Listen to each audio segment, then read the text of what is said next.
Terima kasih Anda masih bersama kami. Pemirsa, pemberian gelar Profesor Honoris Causa untuk Rhoma Irama dinilai salah kaprah dan kontraproduktif jika untuk meningkatkan elektabilitasnya.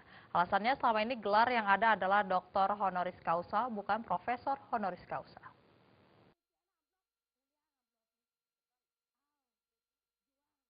Pemberian gelar Profesor Honoris Causa untuk Raja Dangdut Rhoma Irama dinilai salah kaprah dan justru makin kontraproduktif untuk meningkatkan elektabilitasnya.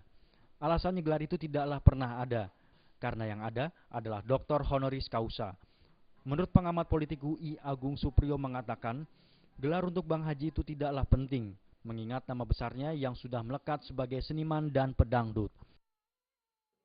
Ini justru akan blunder buat Rhoma. Saya pikir Rhoma masih memperkuat image bahwa dia adalah seorang seniman, bahwa dia seorang penyanyi dangdut. Tidak perlu melompat ke hal yang saya kira bukan potensi dia ya, profesor, doktor.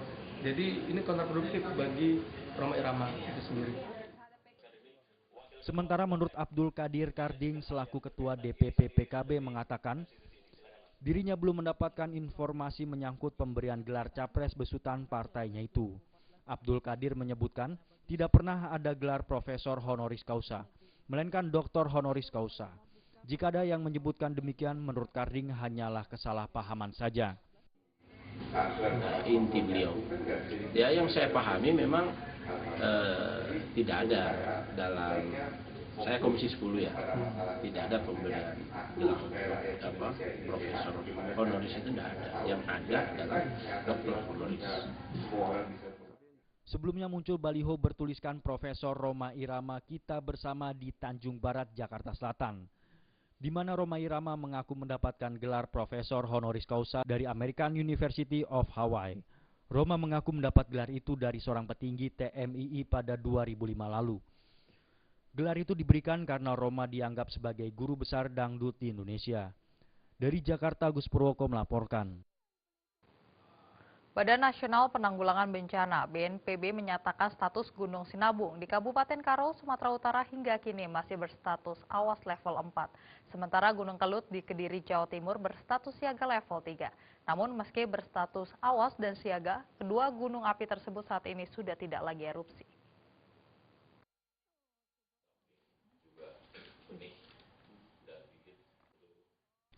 Badan Nasional Penanggulangan Bencana (BNPB) Rabu pagi menggelar jumpa pers terkait update terkini status Gunung Sinabung di Kabupaten Karo, Sumatera Utara dan Gunung Kelut di Jawa Timur.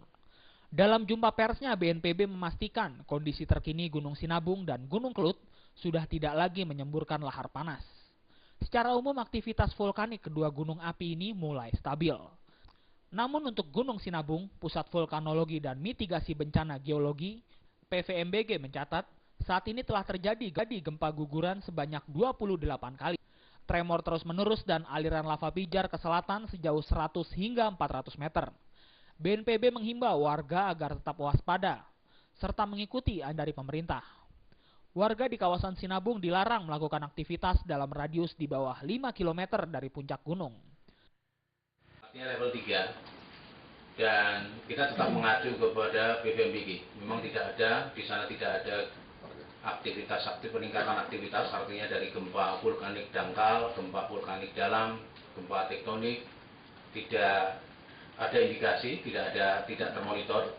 Tremor memang masih, dan tetap level 3 atau siaga, radius 5 km harus kosong dari aktivitas masyarakat. Sementara itu, BNPB belum dapat memastikan sampai kapan aktivitas vulkanik kedua gunung api ini berhenti. Warga sekitar kedua gunung api ini diharapkan tetap mengikuti anjuran pemerintah guna mengantisipasi jatuhnya korban jiwa. Dari Jakarta, Rizky Nur Muhammad melaporkan.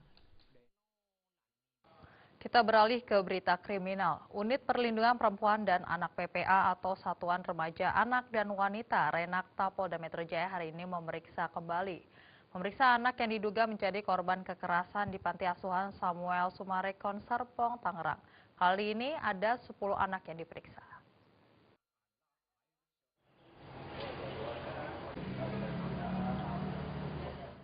anak dari Panti Asuhan Samuel Sumarekon Serpong, Tangerang, Rabu siang kembali mendatangi Unit Perlindungan Perempuan dan Anak PPA atau Satuan Remaja Anak dan Wanita Renakta Mapolda Metro Jaya.